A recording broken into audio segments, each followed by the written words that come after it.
Imagine this. You take out a long-term loan, especially a housing loan, the most significant kind of debt people make in their lifetimes, and you think you understand the monthly payments until interest rates suddenly move. Then your loan gets repriced and the numbers start changing. But here's the thing. You can use these changes to your advantage if you know how amortization works, how payments are computed, and how repricing affects your total cost. So today in our video, I'll walk you through how lenders compute monthly amortizations, how to read amortization tables like a pro, and how to use repricing opportunities to save money. Let's get started. The math behind monthly amortizations. The standard loan amortization formula comes from this equation of value that the loans, the principal borrowed P, should be the same as the present value of M payments paid as an annuity over N number of months at an effective monthly rate of R. So we have an amortization factor over here, A sub N, and this is the formula. We've discussed this formula before in our annuity video. Kindly check out that video as well, also referenced below in the YouTube description of this video. Now let's work an exercise given the following: an APR of 12%, therefore an effective monthly rate of 12% divided by 12 or 1%, a 10-year loan payable monthly, therefore in 120 months, and a loan amount of 100,000. Therefore, 100,000 should be the same as a payment of M, an unknown amount, times the annuity factor A sub N. Therefore, the monthly annuity should just be P divided by A sub 120. That is, the monthly amortization is just the loan amount divided by the amortization factor. Now, we'll work this via two ways, via the formula and via Excel. Here's how it's worked via formulas. So, this is 1 plus I raised to the power negative 120, and this is the value. Then you need to get the whole numerator, which is this one, and therefore you're going to get 0.697. And then you have to divide that by 1%. So in the end, you're going to get an amortization factor of 69.700. Therefore, the monthly amortization is 100,000 divided by 69.70, or 1434.71.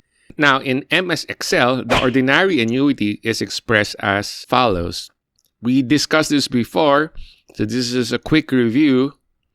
However, now we're moving to monthly amortizations, so the MT here simply means the regular payment. Therefore, 100,000 is equal to M times PV of 12% divided by 12, 120, and 1 as the inputs. Therefore, using Excel, we're going to get the same value as we did via the formula. It's 69.700. Therefore, we're still going to get the monthly amortization at 1434.71. All right, so that's pretty straightforward. Now, what are amortization tables? Well, it's a schedule that breaks down every payment M into a principal portion paid, an interest portion paid, and the remaining balance of the loan. Now, let's work on a shorter loan payment so that we can show the amortization in one go in one screen.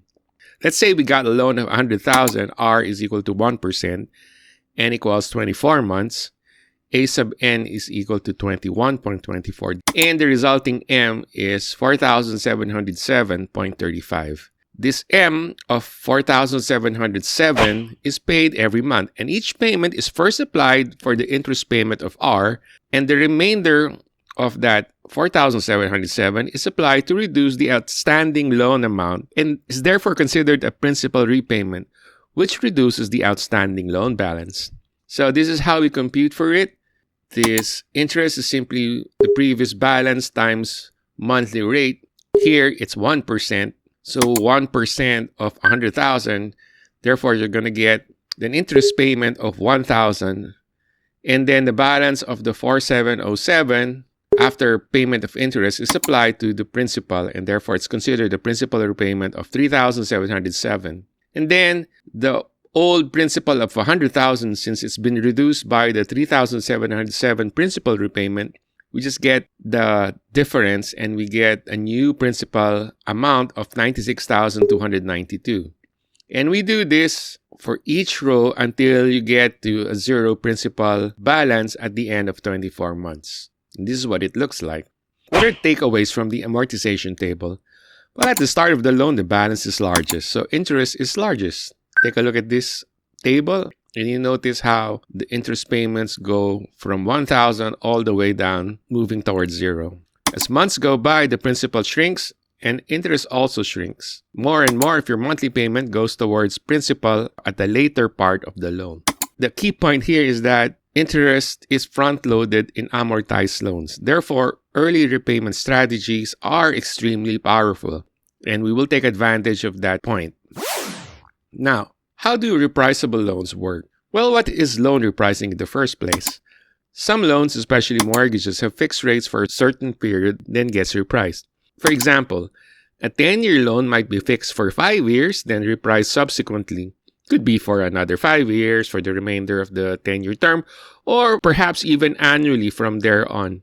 The repricing rate could go up or down, meaning the interest rates charged for the loan might go up or down depending on economic conditions. There could be incentives to ride down interest rates and have lower future amortizations. Of course, the downside is that interest rates might go up as well when repricing happens. So in this case, you will have higher monthly amortizations. Now, what happens during repricing? At repricing, lenders compute 1. Your remaining loan balance, 2. The new rate, 3. The remaining term, and 4. Your new amortization based on the formula earlier.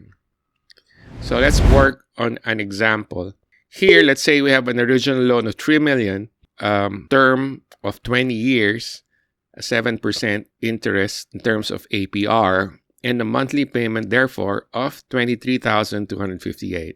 Question: what is the remaining balance after 5 years if the loan were to be repriced at that point? Well, we can answer that in 2 ways. One is we can look at the amortization table and check the entry at times 60, meaning 5 years or 60 months for the principal at that point. So after 5 years, taking a look at the table, the remaining balance is seen to be around $2,587,698.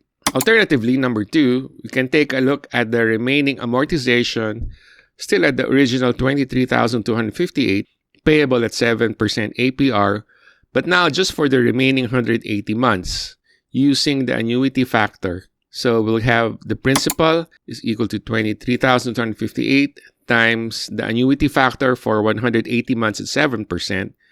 And therefore, you're going to get this amount, which is still exactly like what is shown in the amortization table. Now, how will this be repriced? Well, the new loan amount will be the balance after 60 months of payment. But now, this time, that balance will be divided by an annuity factor with a new rate of 5% APR and the remaining term of 15 years. So we'll have this formula of value, and then the amortization table will be 2.587 million divided by annuity factor at 180 months at 5%, which equals 20,463.36. Therefore, the new monthly payment is 20,463.36. That's more than 2,795 savings per month, or around 33,500 per year. And the total savings over the remaining term is hundreds of thousands. Therefore, we now can see how we can take advantage, let's say, of falling interest rates. And you can save money by doing these strategies. Strategy number 1. Well, go for repriceable loans or do refinancing when rates fall. If you expect rates to fall, go for repriceable loans like those that allow repricing every year or every 3 years, for example, to grab the opportunity when market rates are low. Switching from 7% to 5% on a large loan can save you a ton of money over time, as our examples above shows. On the other hand, if rates do fall, and if your loan is not repriceable, you might want to consider refinancing and borrowing to the market at the lower rate to pay down your old loans. What's that all about? It's all about making your own repricing, taking out a new loan to pay the old one, aka refinancing. At times, the loan could be paid down at minimal cost. So if interest comes down, you could simply borrow from a new lender at a lower rate R and pay down the old loan to take advantage of lower interest rates. So even if your original loan was not repriceable, you've basically manufactured your own repriceable loan. Take care to note, however, that there might be other costs aside from the loan details. For example, there might be substantial pre-termination fees that are meant to discourage refinancing from happening because the savings won't really offset such pre-termination fees. At times, there might be big frictional costs associated with such refinancing because, for example, the collateral will have to be annotated and pledged anew to the new and different lender. And there might be additional covenants or collateral that need to be put up that offset the estimated savings. Or there might be an additional layer of bureaucratic red tape that nullifies whatever savings can be had from refinancing. So do your homework first if you wish to consider refinancing. Strategy number 2. Make a lump sum payment before repricing. Why? Because the lender recalculates your new payment based on a lower balance, a lower or lower than before rate, and the same remaining term. So you get a double benefit, a lower balance, lower interest rate. This can dramatically reduce your monthly payment or shorten the term. Strategy 3. If possible, ask your banks for a shorter repricing fixing period for falling rates, or maybe longer repricing fixing period for rising rates. If the interest rate outlook for the remainder of the loan is one of lower rates, say because inflation expectations are coming down, therefore a shorter repricing fixed period might be desired so you can ride down lower rates. For example, choose a 1-year fixing instead of a 5-year fixing if you expect rates to fall. On the other hand, if you expect rates to go up, you might want to choose a longer fixing period like 5 years so that you don't get to ride up higher future rates. Now, there are pros and cons.